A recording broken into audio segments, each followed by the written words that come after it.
आप सभी दर्शकों का स्वागत है हमारे लोकल न्यूज़ 31 में। मैं सुरेश पांडे आपका स्वागत करता हूं। हमारे फेस टू फेस कार्यक्रम में आज हमारे साथ मौजूद हैं विद्वान शिक्षक डॉक्टर गोपाल कृष्ण जोशी जी, जो बहुत अच्छे जानकार हैं, लोक पर्वों के लोक मान्यताओं को बहुत गहराई से जानते हैं। और उस पर एक उन्होंने आज चर्चा का विषय ये भी था कि हाल ही में उन्होंने एक पुस्तक की रचना की है और उसका लोकार्पण भी उन्होंने किया।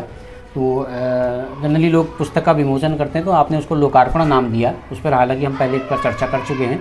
तो आज उसी पुस्तक के बारे में हम थोड़ा सा जानकारी उनसे लेंगे कि उस पुस्तक के भीतर क्या उन्होंने दिया है, पाठकों को क्या सामग्री, वो समाज को क्या सामग्री उन्होंने परोसी है।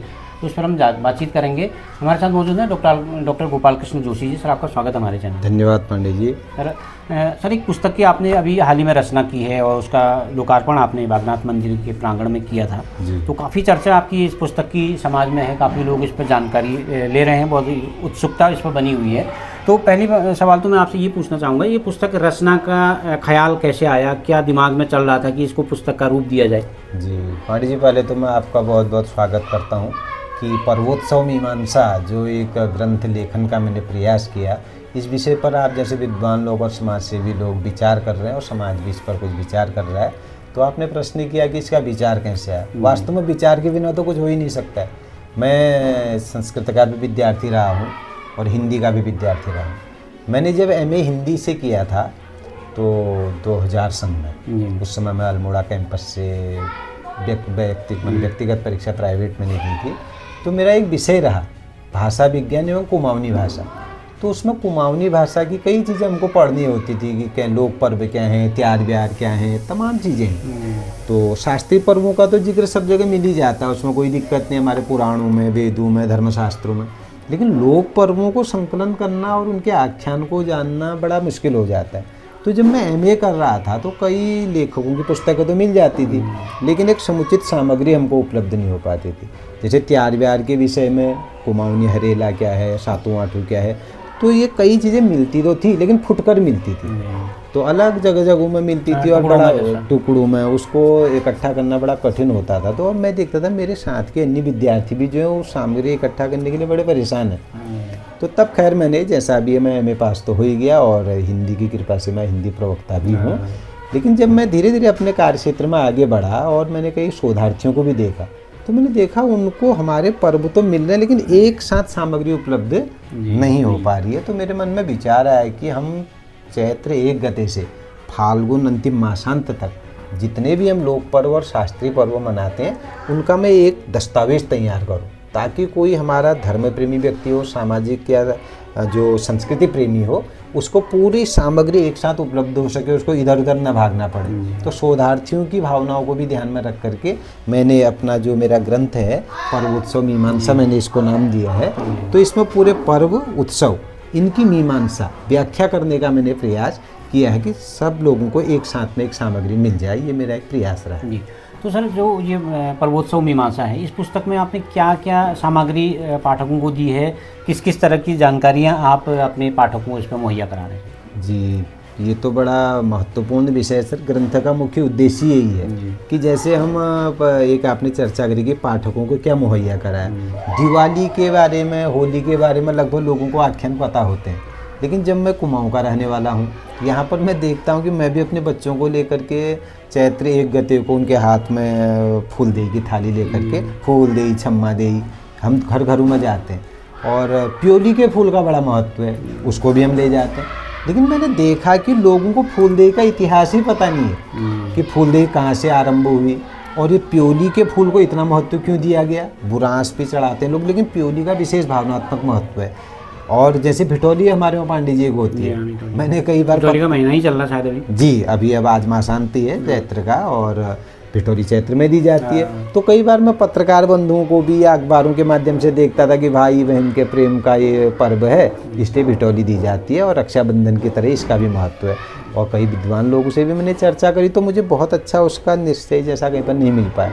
तो मैंने इस ग्रंथ के माध्यम से, जैसे फूलदेई से मैंने शुरू किया है और उसके बाद भिटोली की बड़ी मार्मिक कथा इसमें आपको मिलेगी सर, कि आखिर ये भिटोली का उपक्रम कैसे चला और किस प्रकार एक भाई और बहन एक दूसरे को नहीं पहचान पा रहे थे, और फिर उनका जो भी है वो तो बहुत बड़ा आख्यान है, इसका पहला अध्याय उसमें आपको मिलेगा।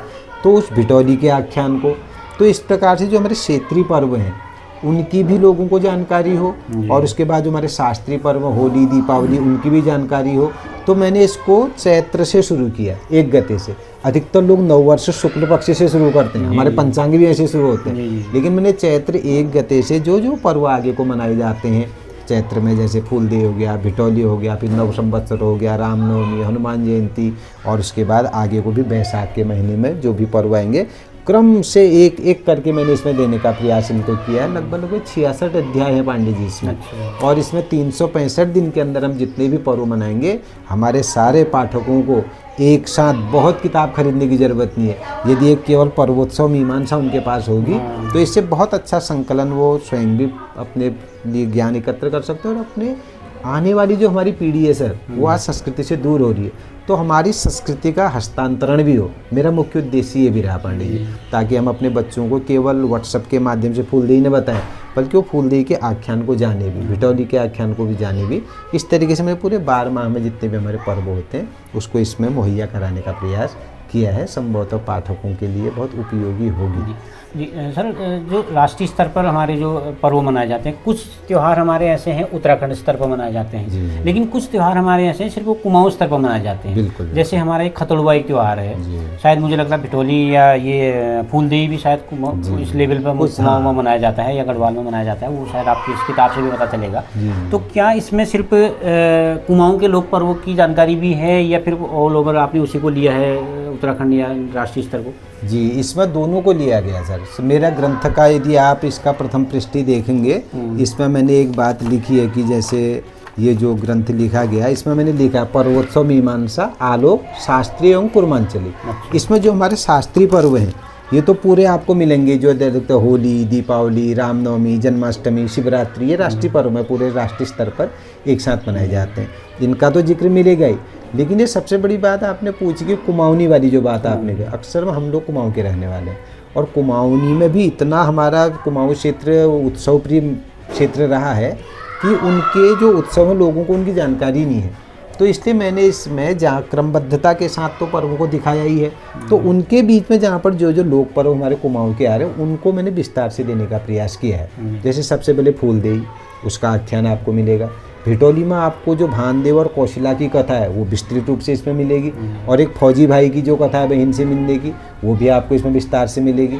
आगे जा करके पांडे जी आपने खतोड़वा एक शब्द कहा, खतोड़वा को लोगों ने एक विवादित त्यौहार बना दिया है, लेकिन मैं मानता हूँ कि हम सब लोगों को खतोड़वा बड़े प्रसन्नता के साथ मनाना चाहिए। उसका किसी राजा के युद्ध के साथ कोई वर्णन ऐसा है ही नहीं। वो तो हम भारत के लोग कृषि प्रधान देश के रहने वाले हैं, और कृषि पर्व का संवाहक वो एक पर्व है, और उसको भी हम संक्रांति के दिन मनाते हैं। हाँ, उसको ये माना जाता है जैसे गढ़वाल के लोगों को नीचा दिखाने के लिए हम इसको मना रहे हैं, इस तरह का संदेश न जाए करके लोग उससे बचते हैं। सर ये गढ़वाल और कुमाऊं की लड़ाइयाँ तो पहले रही हैं, रियासत से छोटी छोटी लड़ाइयाँ होती थी, ये तो सामान्य बात है। और आज भी आप देखो गढ़वाल और कुमाऊं कौन सा नहीं लड़ रहा है, आज भी कभी मुख्यमंत्री वहाँ से बन गए तो अध्यक्ष यहाँ से बनाओ, इस प्रकार की बात है लड़ाइयाँ तो हमेशा लड़ती रहती हैं। लेकिन कहीं पर भी ये गहरा खतोड़वा वाली जो बातें थी इनका तो कोई जिक्र आता ही नहीं है। और ये कहते हैं कि भाई ये राजा था वो था और सेनापति ये था, और सेनापति के जीतने पर पर्व मनाने की कोई बात ही नहीं है। और जहाँ पर भी गहरा और उनके वो सेनापति के रूप में दिखाया गया, विजय तो राजा की होती है। तो इसलिए ये भी हमारे कृषि पर्व रहे। और सिद्ध सी बात ये थी कि वो वर्षा का कालखंड में बहुत गंदगी हो जाती है, झाड़ झंकाड़ हो जाता है। अच्छा ये बताओ, यदि कोई राजा होता या लड़ाई हुई होती तो गौ मार्ग जहाँ से गाये जाती हैं वहाँ पर मनाने का क्या महत्व है इसको? अधिकतर लोग कहते हैं ना चोटियों में मनाया, लेकिन जहाँ तक आप भी जानते होंगे हमने तो देखा जिससे तक पहुँचा संचार माध्यम था नहीं जी, तो हम जीत गए हैं कहने के चोटी में जाके चोटी में जलाया गया। लेकिन सर आज 50 वर्ष का मैं भी हो गया हूँ, मैंने तो देखा चोटियों में हमने कहीं देखा ही नहीं। जहाँ से गायें हमारे जंगलों को जाती हैं गौ मार्गों पर जो है ये किया जाता है। बिल्कुल, ये इसलिए गौ धन से जुड़ा हुआ पर्व है महोदय ये, और इसलिए उस दिन खीर भी पकाई जाती है। और यहाँ ककड़ी, और वहाँ पर मैंने देखा कि जब लोग वो आग जलाते हैं उसके बाद जिसके घर में जितनी गाय बच्चियाँ होती हैं ना, तो डंडे से उनके प्रतीक भी बनाए जाते हैं, उनको आग सिखाई जाती है। तो एक राजा के जीतने पर और गढ़वाल कुमाऊं की लड़ाई से तो कहीं उसका संयोजन होता ही नहीं है। मेरे इस पुस्तक में विस्तार से जो बद्रीदत्त पांडे जी ने कुमाऊं का इतिहास लिखा उसका जिक्र देते हुए खतोड़वा का भी आपको इसमें वर्णन मिलेगा। और साथ ही साथ हमारे वहाँ जैसे घितियार है, और घृत संक्रांति जिसको ओलगिया भी कहा जाता है, उसका जिक्र इसमें आपको मिलेगा। और 7वां 8वां का पर्व जो पिथौरागढ़ क्षेत्र में बड़ी धूमधाम से मनाया जाता है, और अब तो हमारे बागेश्वर के इधर असू बुहाला यहाँ भी 7वां 8वां का बड़ा अच्छा मेला होता है। तो ये 7वां 8वां और ये सारे पर्व भी जो हमारे कुमाऊनी के अधिकतर जो प्रचलन में हैं, माता किस प्रकार डोर पहनती हैं, दुबड़ा पहनती हैं, ये सारी चीज़ें इसमें क्रमबद्धता के साथ लोक पर्व कुमाऊं के मिलेंगे। और शास्त्रीय पर्व तो हम जितने मनाते हैं लगभग सभी का इसमें समावेश करने का मैंने प्रयास किया है। सर, आपने पुस्तक में आप बता रहे हैं कि बहुत सारी जानकारियां हैं, तो जब आपने जानकारी दी है तो इसकी कोई प्रमाणिकता हम कैसे माने कि जो आपने जो जानकारी दी है वो सटीक है? उसका कोई वेद पुराणों से कहीं से उदाहरण आपने लिया है, कोई तो वैज्ञानिकों का कोई कोटेशन आपने लिया है, उनको कोट किया हुआ है कि उसका कथनानुसार ये है, तो क्या हम माने कि ये जानकारी इतनी सटीक है, इतनी प्रमाणिक है? हाँ, ये प्रश्न तो बहुत ही महत्वपूर्ण आपने पांडे जी किया है। और वास्तव में आज ग्रंथ बहुत लिखे जा रहे हैं और उनकी प्रामाणिकता को सिद्ध करना बड़ा मुश्किल हो जा रहा है, तो इस पर चर्चा होना तो बहुत ज़रूरी है। तो मैंने भी सर इसमें जो चीज़ें दी हैं, भगवान माना मैं राम की कथा दे रहा हूँ, तो राम जी की कथा को मैंने तो नहीं बनाया, तो इसलिए मुझे उसका प्रमाण देना पड़ेगा। तो मैंने इन चीज़ों का जो भी हमारे शास्त्रीय उद्धरण है, इनका प्रमाण देने के लिए, सिद्ध करने के लिए वेदों का भी उद्धरण लिया है, साथ ही साथ जो हमारे 18 पुराण हैं, पुराणों की बातों को भी लिया है, और जितने भी धर्म ग्रंथ हैं, निर्णय ग्रंथ हैं, उनका भी। और ये प्रयागराज एक पंचांग निकलता है इलाहाबाद से, तो उस कई ज्योतिषीय जानकारी भले मेरे जिसमें सिद्धांत या कोई निर्णयात्मक ग्रंथ नहीं है, ये एक आख्यानात्मक ग्रंथ है, तो फिर भी कुछ ज्योतिषीय जानकारी के लिए मैंने प्रयागराज पंचांग और तारा प्रसाद दिव्य पंचांग जो रामनगर से डॉक्टर रमेश जोशी जिसके संपादक हैं, इनका भी मैंने इसमें बहुत सहारा लिया है। और साथ ही साथ जो आख्यान है और जो पौराणिक उद्धरण है, तो व्रत पर्वोत्सव करके अंक गीता प्रेस गोरखपुर से निकला हुआ था, तो उसका भी मैंने बहुत उद्धरण इसमें लिया है, और अन्य ग्रंथों का तो लिया ही है। और साथ ही साथ जैसे कुमाऊनी चीज़ें हैं, तो जो हमारे बड़े बड़े प्रोफेसर्स ने लेखन कार्य किया, उनके ग्रंथों को मैंने इसमें लिया है। और साथ ही साथ मैंने इसको प्रमाणित करने के लिए सर अंतिम में जो इसका पृष्ठ संख्या 283 है, इसमें एक संदर्भ ग्रंथ सूची भी दी है। यदि मैंने भिटौली का आख्यान दिया है तो मैंने वो कहाँ से लिया, तो उसका उद्धरण भी दिया है। फूलदेई की बात मैंने कही तो मैंने किस आधार पर कही, किस ग्रंथ के आधार पर कही, मैंने 90% या 95% कह सकते हैं पांडे जी, प्रयास किया कि मैं प्रामाणिकता के साथ अपनी बातों को रखूं, केवल मनगढ़ंत बातें ना करूं, ताकि कल को कोई यदि शोधार्थी इस विषय पर काम करे तो उसको सहजता हो जाए कि वो गोपाल कृष्ण जोशी की पर्वोत्सव मीमांसा को देखे और उद्धरण उसमें से ले ले और मूल ग्रंथ को देख करके अपने प्रमाणों को पुष्ट कर सके। क्योंकि इतिहास और जो आप परंपराएं हैं, इनका यद्यपि जो हमारे लोकोत्सव हैं, इनका एक क्रमिक इतिहास मिल पाना बड़ा कठिन होता है, फिर भी जिन लोगों ने इस पर कार्य किया है तो उनको आधार लेकर के मैंने इस ग्रंथ पर आगे बढ़ने का प्रयास किया। तो सर इसमें जो सामाजिक मान्यता है, जो शास्त्रीय मान्यता है, उसका तो आपने समाज से पूछ के या वेदों और किताबों का उदाहरण लेते हुए आपने करा है, तो आपका इसमें फिर एक सवाल ये उठता है कि आपका खुद का क्या योगदान है इसमें? तो खुद का क्या, मतलब जीवन के अनुभव के आधार पर आपने लिया, क्योंकि आप भी उन त्योहारों को मनाते होंगे, तो उसका खुद का अनुभव क्या उसमें डाला हुआ है, या क्या खुद का आपका क्या योगदान कहा जाए इसमें? जी सर, यही इस ग्रंथ की सबसे बड़ी विशेषता रही है, या मैंने जो प्रयास किया है कि लगभग शास्त्रीय आधारों को या अन्य उनको तो कोई भी लिख ही देगा, उसको कहीं से भी ग्रंथ का वर्णन पता चला, उनने लिख लिया और मैंने भी लिखा। लेकिन मेन चीज़ है सर, किसी भी आख्यान को या किसी भी व्रत उत्सव इत्यादि को उसकी धार्मिक, पौराणिक, सामाजिक मान्यताओं को जानना बहुत जरूरी है। तो पौराणिक और धार्मिक मान्यता तो हमको ग्रंथों के आधार पर मिल गई, लेकिन जितने भी हम पर्व मनाते हैं सर, उसका एक सामाजिक उद्देश्य रहता है। इसलिए मैंने प्रत्येक जो प्रसंग है उसका मैंने एक सामाजिक विवेचन करने का भी इसमें प्रयास किया है। तो जितनी भी मेरी ये इसमें आपको उद्धरण मिलेंगे, जो भी मैंने पर्व के बारे में दिया, तो उसके अंत में या तो विवेचन शब्द या विमर्श शब्द ऐसा आपको मिलेगा। उसमें मैंने उसकी क्या आवश्यकता है, जैसे भिटौली के संदर्भ में हम चर्चा करें, ठीक है, भानदेव, कौशला, उनका बेटा सचदेव और बेटी गौरीधना, ये प्रसंग तो है ही है, लेकिन मैंने उसमें जताया है कि भाई भिटौली की आवश्यकता क्या है। मैं मानता हूँ कि आज हम विज्ञान के युग में जी रहे हैं, सब लोग कोई मोबाइल में लगा है, कोई इंस्टाग्राम में लगा, कोई फेसबुक में लगा, तो भाई और बहन को भी बात करने का समय नहीं है। तो मैंने अपने विवेचन के माध्यम से लिखा है, चाहे हम विज्ञान में कितने आगे पहुंच जाएं, जब तक हम संवेदनात्मक रूप से एक दूसरे से नहीं जुड़ेंगे तो हमारा विज्ञान धरा का धरा रह जाएगा। क्योंकि अंतिम हम मनुष्य हैं, और जब तक मनुष्य क्यों है, हमारे अंदर संवेदना है, तो हम संवेदनात्मक रूप से एक दूसरे से नहीं जुड़ेंगे तो हमारे जीवन का कोई अस्तित्व ही नहीं है। तो जैसे आप होली का ही देखेंगे तो प्रहलाद और हिरण्यकशिपु की कथा तो सबको पता है, तो मैंने उसका अपना विवेचन करने का प्रयास किया। प्रहलाद क्या है, जीवन की शांत विचारधारा ही प्रहलाद है। हिरण्यकशिपु क्या है, हमारे मन की कटुता ही हिरण्यकशिपु है। होलिका क्या है, मन के कुत्सित विचार है। और होलिका का दहन क्या है कि अपने कुत्सित विचारों का दमन किया जाए, सबके साथ समरसता और सद्भाव के साथ रहें। तो इस प्रकार से मैंने सर, इसलिए मैंने इसको मीमांसा नाम भी दिया है, नहीं तो मैं इसको पर्वोत्सव दर्पण या पर्वोत्सव कुछ भी नाम दे सकता था। तो मीमांसा का अर्थ है, मीमांसा अपने आप में एक जो है बहुत गंभीर जो है आध्यात्मिक शब्द है। वो बताता किसी भी वस्तु के रहस्य को बताना, मीमांसा का अर्थ रहस्य भी है। तो मैंने उसका आख्यान पौराणिक या सामाजिक जो तो दिए ही हैं, साथ ही साथ उसके रहस्य को बताने का प्रयास किया। चाहे वह होली के संदर्भ में देखें, दीपावली के संदर्भ में देखें, फूलदेई में ही आप जो है वो कथा को सुनिए, बहू और सास का जो प्रसंग आता है या प्योली का जो प्रसंग आता है, जूं हो एक कथा इसमें आपको मिलेगी कि किस प्रकार एक सास और बहू के बीच का संवाद है।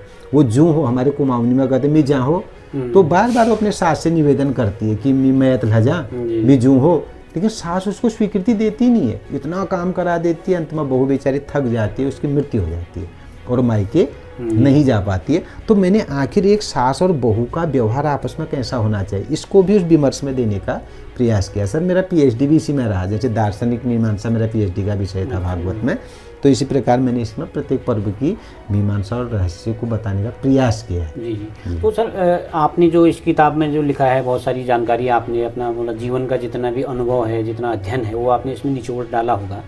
तो क्या भविष्य में और इन विषयों पर ही, इन लोक पर्वों पर ही क्या और शोध की आवश्यकता आपको लगती है, या ये पर्याप्त है कि भाई इससे आगे के शोध का संभव नहीं है, कि मतलब पर्याप्त हो गया, इससे आगे ज़्यादा क्या लिखेगा आदमी? तो क्या आपको लगता है कि इससे आगे की भी कोई शोध किया जा सकता है, कोई शोधार्थी कर सकता है? जी जी सर, ये तो अभी खाली प्रवेश है सर। हमारे तो पर्व इतने गंभीर हैं, मतलब और रहस्य बहुत ही रहस्य में छिपा हुआ है सर। जैसे कि हम कई चीज़ों को मैंने देने का प्रयास तो किया है, लेकिन उसके पुष्ट प्रमाण मेरे पास भी नहीं है। जनश्रुतियों के आधार पर मैंने उसको लिख दिया।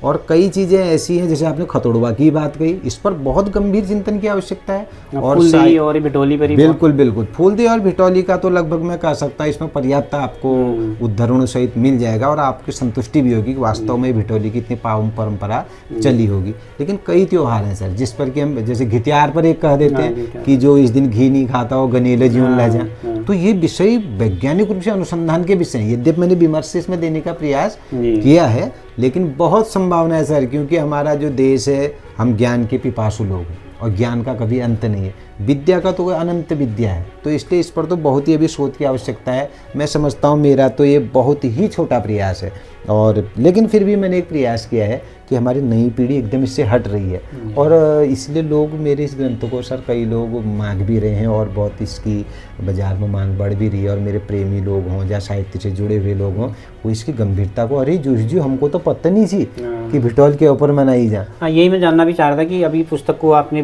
लोकार्पण किए हुए कम से कम महीना भर हुआ है, तो कैसा रिस्पॉन्स पब्लिक में है, किस तरह का रिस्पॉन्स आपके पास लोगों में? और दूसरा ये भी बता दीजिए कि पाठक अगर ये देखना चाहें तो उनको कहाँ ये पुस्तक मिल सकती है, क्या आपने मूल्य इसका रखा है, तो क्या कहना चाहेंगे सर? जी सर, रिस्पॉन्स की जहाँ तक बात है कि बहुत अच्छा इसका फीडबैक मुझे मिल रहा है, लेकिन मैं इस बीच कुछ व्यक्तिगत कारणों से इतना व्यस्त रहा कि लोगों तक इसको पहुंचा नहीं पाया मैं।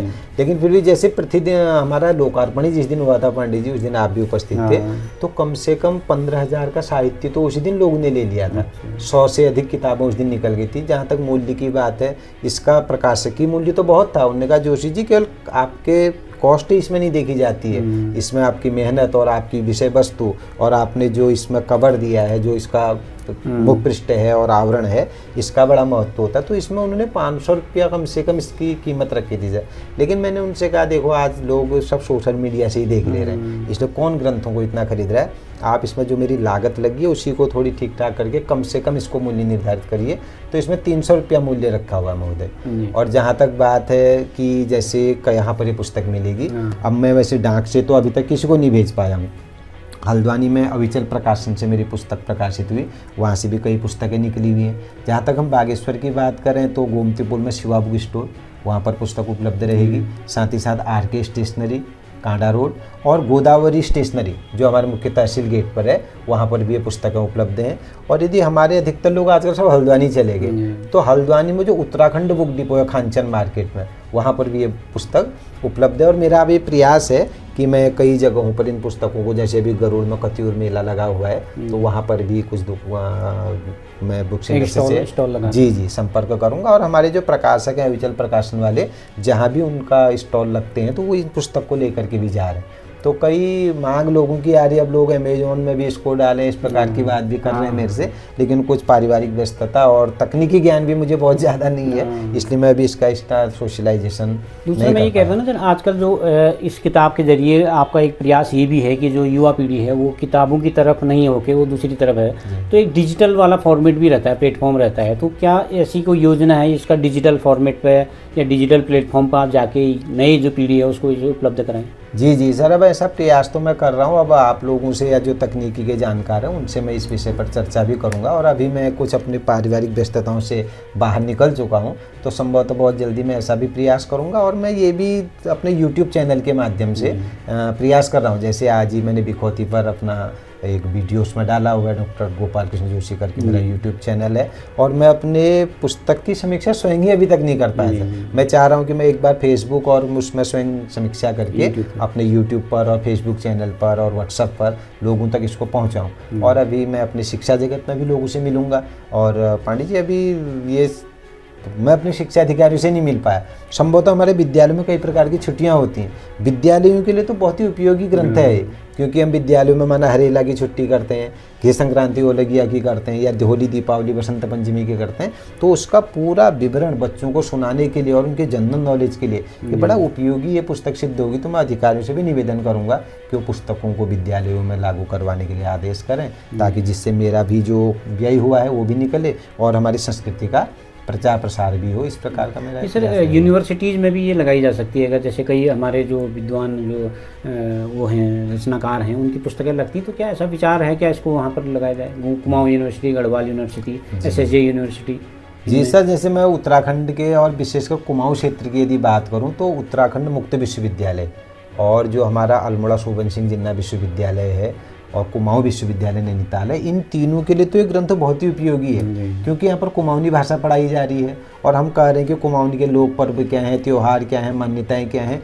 तो उनको जो मैं अपनी व्यथा बता था कि मुझे MA के समय में साहित्य उपलब्ध नहीं हो पाया था, तो उन शोधार्थियों को और जो MA BA कुमाऊनी भाषा से कर रहे हैं या हिंदी भाषा से भी कर रहे हैं, उनको इसमें पूरा एक सामग्री एक साथ मिल जाएगी।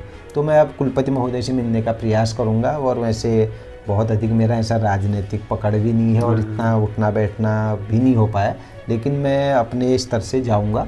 और विश्वविद्यालय के लोग यदि इसको लगाएंगे तो संभवतः सर ये बहुत उपयोगी उनके लिए होगी। और इससे हटके मैं एक छोटी सी बात आपको बता देना चाहता हूँ पांडे जी, मैं थोड़ी इन चीज़ों में संकोच भी करता हूँ कि मैं जाऊँ तो वो आत्म प्रशंसा जैसी भी हो जाती थी, कोई दूसरा करे तो अच्छा लगता है। मैंने एक बहुत छोटा सा काम किया था वैसे, लेकिन आज बहुत बड़ा हो चुका है वो। मैंने क्या किया, जैसे स्कूलों में कुमाऊनी प्रतिज्ञा भी होती है, तो उसमें लोग प्रार्थना भी कुमाऊनी में गाते हैं और समूह गीत भी गाते हैं। तो भारत प्रतिज्ञा जो होती है, भारत मेरा देश है, तो इसकी भी कुमाऊनी में लोग गद्यात्मक बोलते थे, लेकिन बोलियों में अंतर है, तो अलग अलग जगह के बच्चे अलग अलग तरीके से कर रहे थे। तो मैंने उसका एक पद्यानुवाद कर दिया, म्योरछु देश भारत सब भाई बहनी म्यारा, सारी दुनिया है सुंदर यो मैं कुछ प्यारा। तो मैंने अपने विद्यालयों में और अपने आसपास के कई विद्यालयों में उसको संचालित भी किया, मुझे अच्छा लगा। और मैंने इसकी डाक इस बीच शिक्षा निदेशक महोदय को भेज दी, और शिक्षा निदेशक महोदय ने उस डाक को स्वीकृत करके मैंने 6 मार्च को भेजा था। और अभी पूरे कुमाऊं और उत्तराखंड में एक आदेश कर दिया कि गोपाल कृष्ण जोशी द्वारा जो पद्यानुवाद कुमाऊनी प्रतिज्ञा का किया गया है और संस्कृत प्रतिज्ञा का जो संकलन किया गया है, इसको विद्यालयों में लागू किया जाए। तो सर प्रथम बार में ही जब निदेशक महोदय ने उसका अध्ययन किया और तुरंत ही आदेश कर दिया, तो मुझे लगता है कि पर्वोत्सव मीमांसा को लेकर के मैं आप लोगों के माध्यम से यदि आगे पहुँचूंगा तो संभवतः इस पर भी विचार हो सकता है। और ये मेरा सौभाग्य होगा सर, और मैं तो प्रयास ही कर रहा हूँ। मैंने इसमें लेखक भी नहीं लिखा है सर, जहाँ पर भी आप देखेंगे मैंने इसमें लोग लेखक लिख देते हैं, तो मैंने प्रयास शब्द लिखा है। मैं इसको लिखने वाला नहीं हूँ, और इसलिए मैंने इसका लोकार्पण भी किया सर।